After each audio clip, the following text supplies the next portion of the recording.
आपण राहत असलेल्या ठिकाणी सगळे काही ठीक भासत असले तरीही कधीकधी त्या जागेत काय दडून बसलेले असेल याची आपण कल्पनाही करू शकत नाही.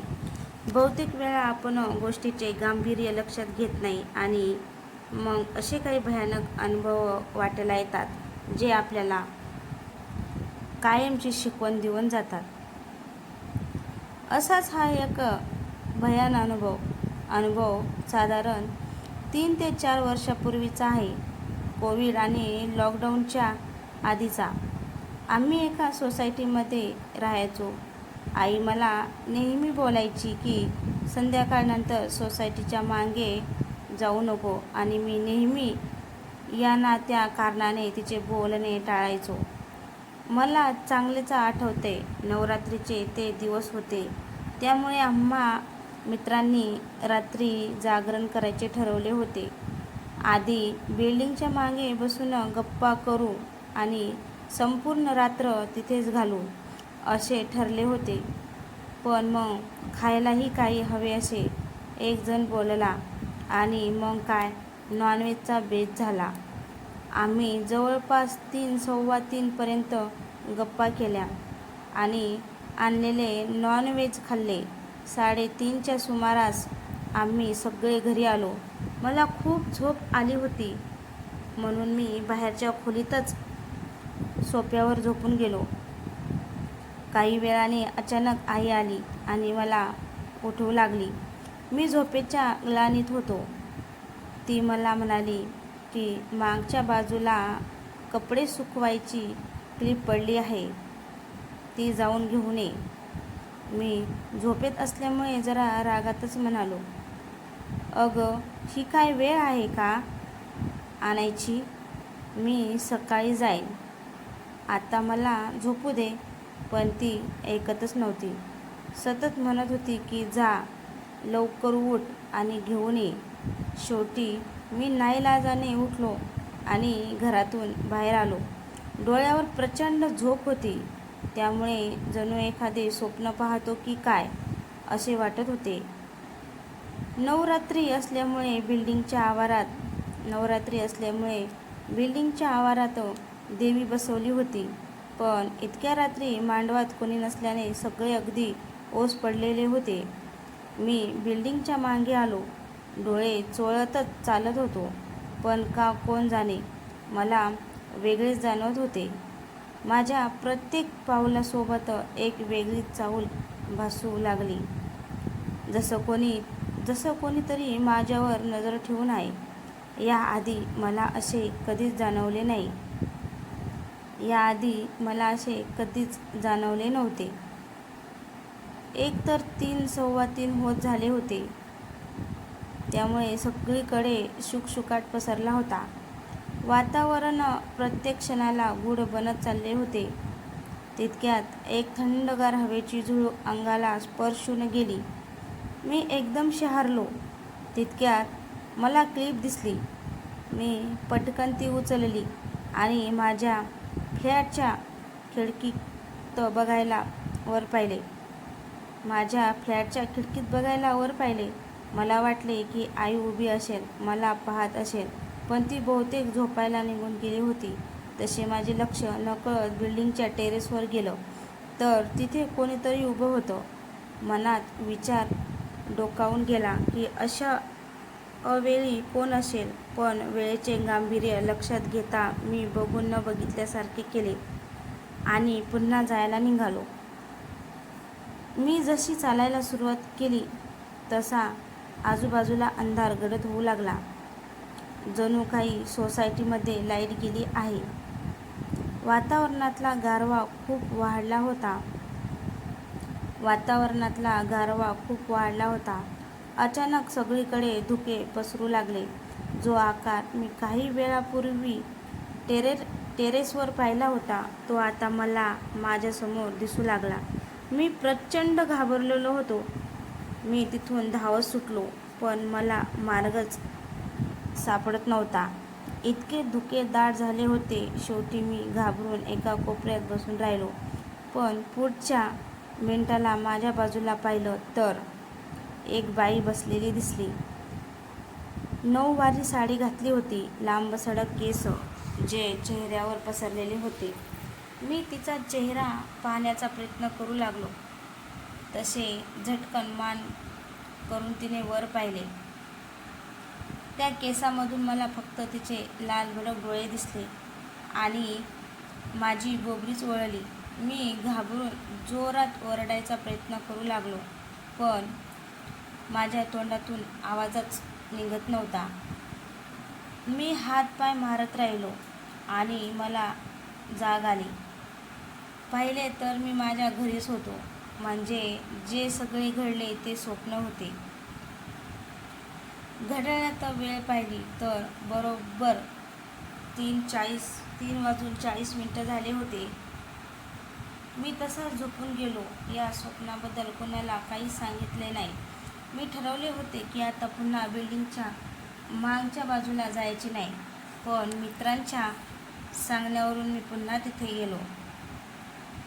साधारण 10-10:30ला घरी मी आलो आणि झोपून गेलो. त्या रात्रीच्या तुलनेत मी आज लवकर आलो होतो. माझे वडील आत बेडरूममध्ये झोपलेले होते आणि आई गावी गेली होती. मी उशिरा आल्यामुळे बाहेर सोफ्यावरच झोपून गेलो. रात्री कधीतरी मला जाग आली आणि जाणवले की माझ्यावर कोणीतरी नजर ठेवून आहे. मी हलकेसे डोळे उघडून पाहिले तर तीच बाई माझ्यासमोर उभी दिसली.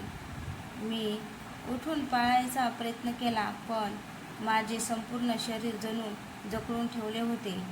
मला साधे हलताही येत नव्हते. ती बाई हळूहळू माझ्याजवळ येऊ लागली.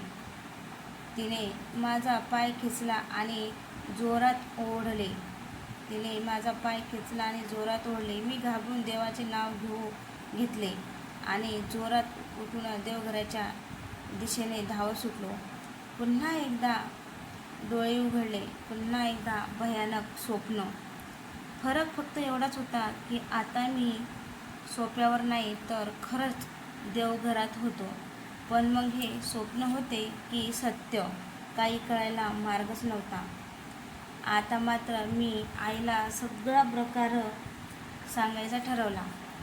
दुसऱ्या दिवशी संध्याकाळी आई येणार होती. संपूर्ण दिवस एकच विचार डोक्यात घोळत होता. कधी एकदा आई येते आणि तिला सगळे सांगून मोकळा होतो, असे झाले होते मला. संध्याकाळी ती घरी आली तसे मी तिला 2 दिवसापासून घडत असलेले भयानक प्रसंग आणि स्वप्न सांगितलेले. ती मला खूप ओरडली, पण नंतर शांत व समजावून सांगू लागली. नवरात्रीला आपले देव बांधलेले असतात म्हणून त्याला घट बसवणे असे म्हणतात.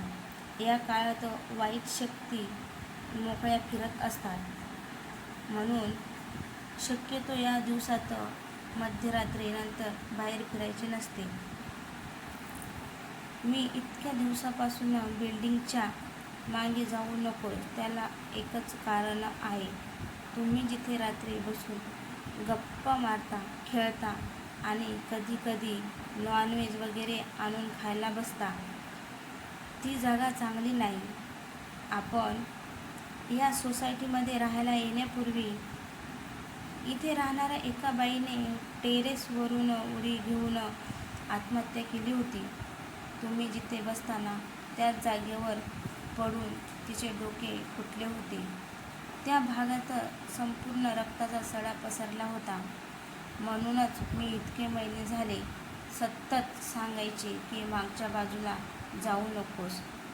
मलाच नाही तर आपल्या सोसायटीमधल्या बऱ्याच लोकांना तिचं अस्तित्व जाणवतं. काहींना तिचा भास होतो तर काहींना ती दिसते सुद्धा. हा सगळा प्रकार आईकडून कळल्यावर मात्र त्या भागात साधे फिरकणेही मी कायमचे बंद केले. तर आपण या आजच्या कथेत 2 ते 3 कथा पाहणार आहोत. तर कथा दुसरी, नाईट ड्राईव्ह अनुभव 1. मी नाशिकला वास्तव्यास आहे. प्रसंग मागच्या वर्षीचा आहे. मी आणि माझा मित्र प्रशांत, ज्याला मी प्रेमाने बबल्या म्हणतो, आम्ही दोघं मुंबईला गेलो होतो.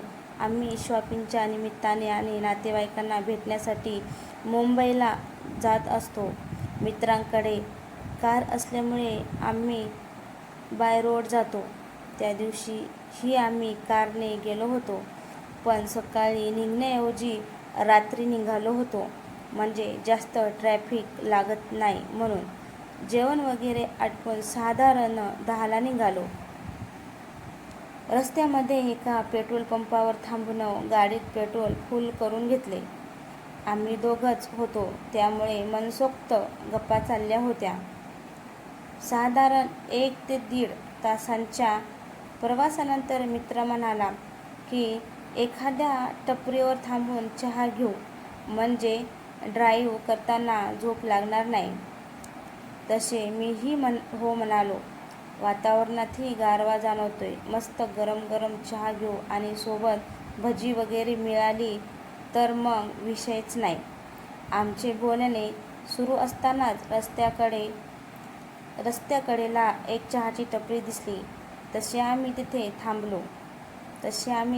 थांबलो. तिथून पुढे काही अंतरावरून कसारा घाट लागणार होता. 10 मिनिटात चहा प्यायलो आणि तिथून पुढच्या प्रवासाला निघालो. याआधीही आम्ही असा रात्रीचा प्रवास केला होता, त्यामुळे नाईट ड्राईव्ह करणे आम्हाला काही नवीन नव्हते. काही वेळात आम्ही कसारा घाटात पोहोचलो. गाड्याची ये-जा सुरूच होती, पण जसजसे आम्ही घाट चढू लागलो तसे वर्दळ कमी जाणवू लागली. काही अंतर पार केले असेल आणि गाडी अचानक झटके खात बंद पडली. आम्ही कार सुरू करायचा प्रयत्न करत होतो, पण काही केल्या कार सुरूच होत नव्हती. तितक्यात बाबल्या हरा गंभीर होत म्हणाला, परश्या, इथे थांबणे चांगले नाही. मी त्याला मस्करीच्या स्वरात जरा हसतच म्हणालो, हो रे, जसे काही एखादे भूत समोर येणार आहे ना आपल्या. मी जसे हे वाक्य बोललो तसे आम्हाला एक वेगळाच आवाज ऐकू आला. आम्ही दोघंही स्तब्ध होऊन एकमेकांकडे पाहू लागलो. मला एक गोष्ट खटकली की आपली गाडी बंद पडल्यापासून एकही वाहन दिसले नाही. मी काही बोलणार तितक्यात समोरून कोणीतरी येताना दिसले. वाहन नव्हते, कोणी व्यक्ती अंधारातून चालत येत होती आमच्या कारकडे. लाईटचा प्रकाश जरी समोर असला तरीही त्याच्या थोडे बाजूला ती व्यक्ती चालत येत होती. त्यामुळे काही क्षण आम्हाला कळले नाही, पण जसजसे ती व्यक्ती आमच्या दिशेने चालत येऊ लागली तसतसे आम्हाला दिसले की ती एक नववधू असावी, म्हणजे तिचा पेहराव तसाच असावा. लाल रंगाची साडी नेसली होती, जी खूप चमकत होती. तिची नजर समोर होती आणि ती त्याचं एका नजरेत पाहत सरळ चालत होती. मी म्हणालो, हा काहीतरी वेगळाच प्रकार दिसतोय. एकतर ही एकटी नसणार, याची टोळी असेल. आपण काही विचारायला गेलो तर काही खरे नाही. पण त्यावर मित्र म्हणाला, असेल ही, पण तिच्याकडे पाहून मला काहीतरी वेगळंच वाटतोय. परश्या, आपल्याला या भागातून निघायला हवे. आम्ही कार सुरू करायचा प्रयत्न करू लागलो. बऱ्याच प्रयत्नानंतर कार सुरू झाली आणि आम्ही पुढे निघालो. काही वेळ आम्ही शांतच होतो, पण मी न राहून त्याला विचारले, काय होतं रे ते? त्यावर तो काहीच बोलला नाही. काही अंतर पुढे गेल्यावर एक वळण आले की तो म्हणाला, परश्या, समोर बघ. त्याच्या आवाजात मला भीती अगदी स्पष्ट जाणवली होती. माझ्या तोंडून नकळतपणे बाहेर पडले, अरे, ही तर तीच बाई आहे. कसलाही विचार न करता मी गिअर टाकला आणि कारचा वेग वाढवला. तशी 70 ते 80च्या वेगात मी त्या घाटाच्या वळणातून गाडी चालवत होतो. पुन्हा एक वळण आले आणि तीच बाई रस्त्याकडेला उभी दिसली. त्यानंतरच्या प्रत्येक वळणावर ती बाई निर्विकार भाव आणून रस्त्याकडेला उभी दिसायची. आम्ही देवाचे नाव घेऊ लागलो आणि कारचा वेग वाढवला आणि तितक्यात पुन्हा एकदा गाडी बंद पडली. आता मात्र आम्हा दोघांची भीतीने चांगली तंत्रली होती. एव्हाना आमच्यासोबत घडत असलेला प्रकार अमानवीय आहे हे आम्हाला कळून चुकलेले होते. आता काय करायचे आहे? माझ्या तोंडून नकळत हे वाक्य बाहेर पडले. त्यावर मित्र काहीच म्हणाला नाही. म्हणून मी त्याच्याकडे पाहिले तर तो कारच्या साईड मिररमध्ये एकटक पाहत होता. तो काय पाहतो हे मीही थोडे वाकून पाहण्याचा प्रयत्न केला आणि तिथले दृश्य पाहून माझा उरलासुरला प्राणही निघून गेला. गाडीच्या टेललाईटच्या प्रकाशात पुसटसे दिसले की तीच बाई आवासून उभी आहे. जणू आम्ही गाडीतून उतरण्याचीच वाट पाहते. मी देवाचे नाव घेतले आणि जोरात गाडी इग्नाईट केली आणि ती चालूही झाली. मग काय, सुसाट वेगात घेत आम्ही घाटातून बाहेर आलो. काय घडलं, कसं घडलं हे बोलायची इच्छा नव्हती. बराच वेळ आम्ही काहीच न बोलता गाडी चालवत राहिलो होतो. एव्हाना 3:30 वाजून गेले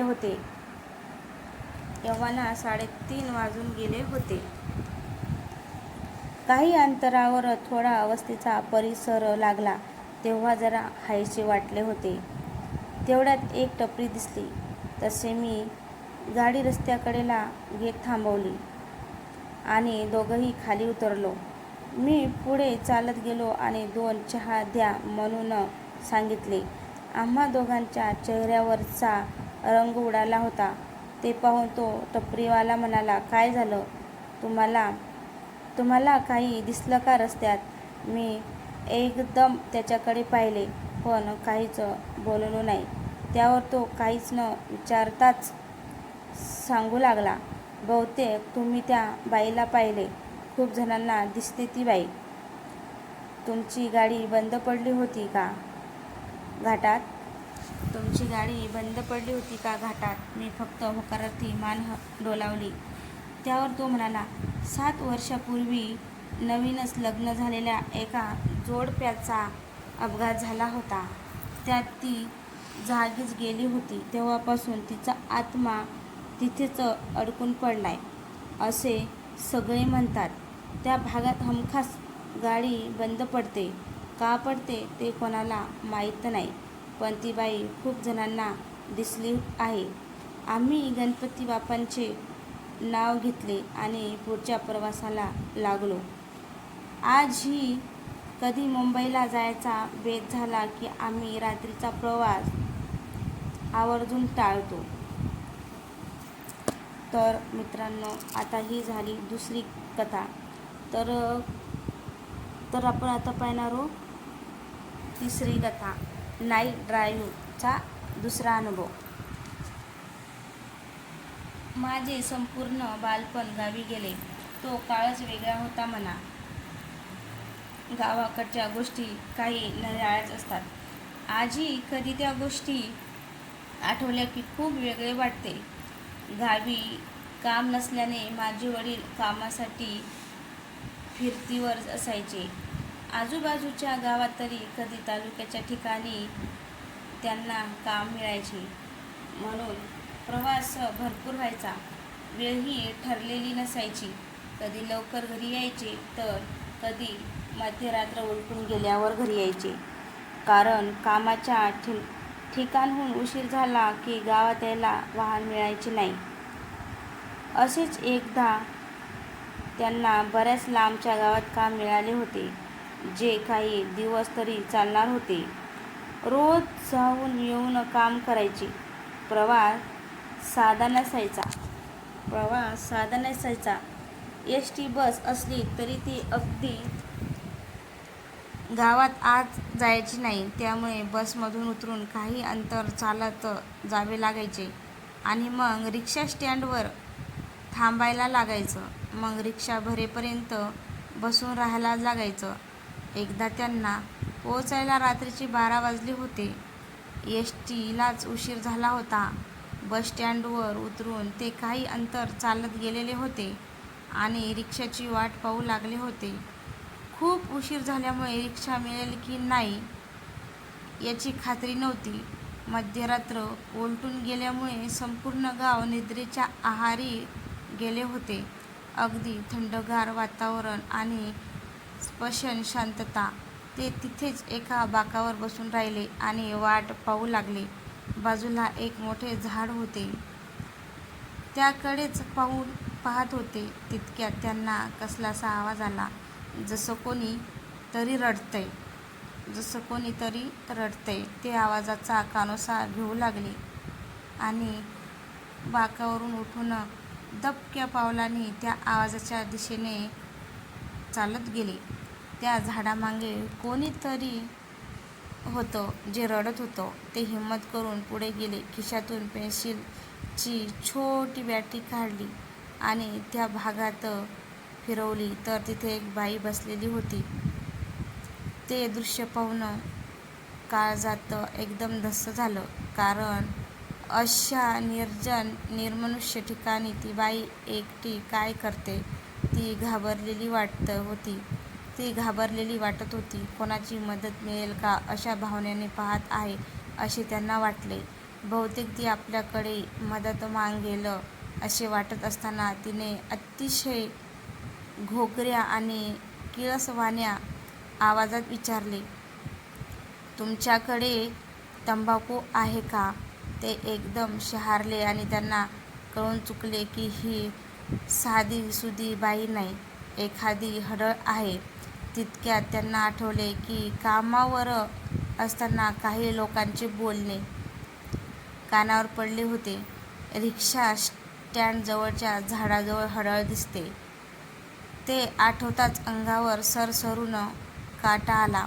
ते काहीच न बोलता हळूहळू मागे जाऊ लागले जेणेकरून तिच्यापासून दूर जाता येईल आणि तिथून पळ काढता येईल.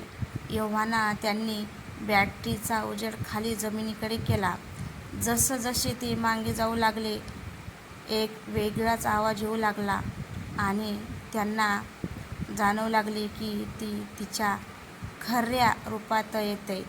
अंधारात तिची आकृती हळूहळू एक भयान राक्षसी रूप धारण करत होती. ते माघारी फिरले आणि जीवाच्या आकांताने गावाच्या दिशेने धावत सुटले. एकदाही मागे वळून पाहिले नाही. कसेबसे घरी आले तेव्हा कुठे त्यांचा जीव भांड्यात पडला.